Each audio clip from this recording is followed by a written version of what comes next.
Well, Husker fans, it feels like winter, even though it's just Thanksgiving. Hello, everybody. This is the Three Keys to Nebraska, Iowa, Black Friday, the final regular season game of the year. Nebraska's going to have to win it in order to make a bowl. It'd be the first bowl they made since the 2016 season. They got to beat their rival and probably the stingiest defense west of the Mississippi River. Can Nebraska do it? I think they can, actually. The Hawkeyes are 9-2, the Huskers are 5-6, and somehow Nebraska's a favorite. The over-under is 26.5 points. It's about as low as it's ever been in the history of Las Vegas. That means there aren't going to be a lot of points. Probably going to be cold and windy and just unpleasant on the field. Hopefully sunny at 11 a.m. on CBS. First time Nebraska's been on CBS in a long, long while. It's been a while since the Huskers have been on CBS. Dare I say, I believe the 2008 or maybe it was the 2009 Gator Bowl. Depends. I think it was played on January 1st. So it was after the 2008 season. Nebraska plays Clemson.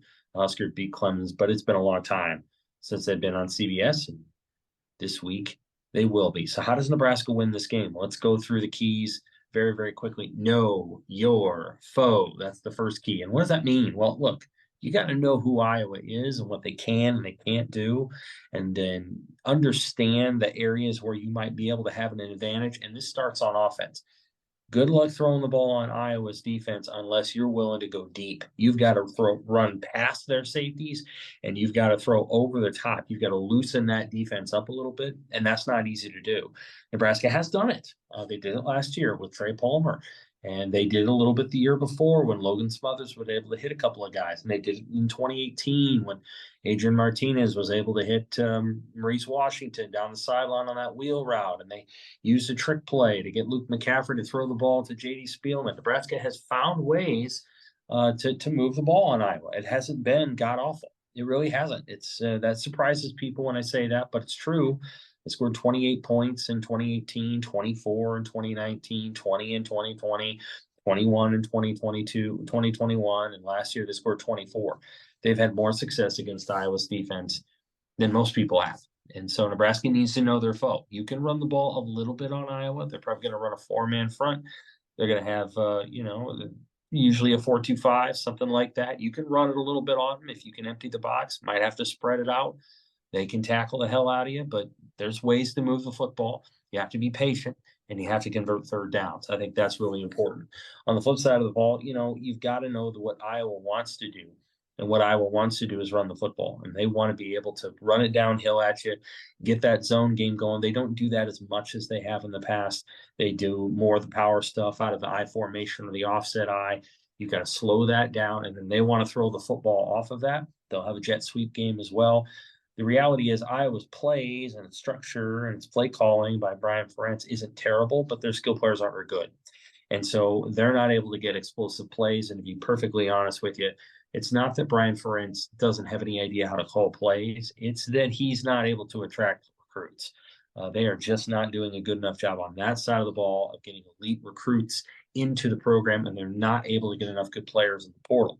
Iowa's two top tight ends, who double as their two top pass catchers, are out.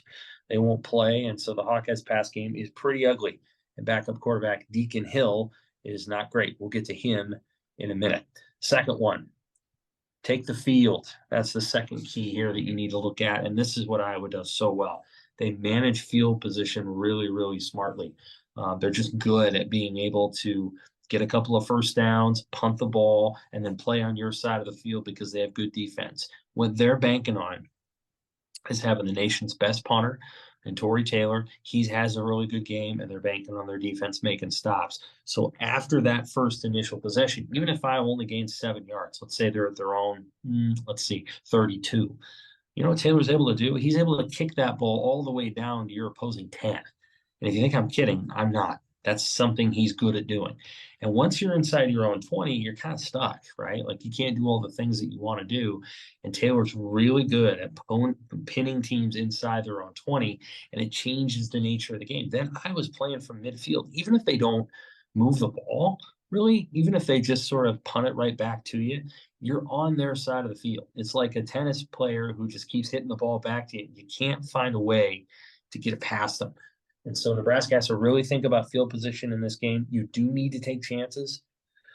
You need to try to, to get plays downfield, because you are not going to beat this team if you're just sort of, running 9 plays for 24 yards and punting the ball. They'll beat you eventually. And you're like, how the hell do they do it? This is how they do it. Eventually they get a drive going. It might be 1 out of 5. But that one drive gets going, and then all of a sudden they got points on the board, and then you got to find a way to score against them. And it's hard to do. And this is how they win 15-13. This is how they win 10-7. This is how they win these games. In the circumstance of the Illinois and the Northwestern games, Iowa scored on the last drive of the game. I mean, they're just good at being able to close late because they have worn teams down. So take the field. Make sure that you know exactly what you're doing. The third key, and this one's important, a hill to blitz. Not a hill to die on, and not even a hill to climb, a hill to blitz. You got to get after Deacon Hill, their quarterback. He's probably about 260 pounds. Looks more like a tight end than a quarterback. There's things he does well. I think he's got a strong arm, and I think he executes the plays as designed, right? Like he generally keeps the ball out of harm's way, and he generally puts the ball where maybe the coaching staff would want him to, but he's not very athletic and he's not very accurate. And when you're not athletic and you're not accurate, your time of being a starting quarterback at Iowa is probably limited.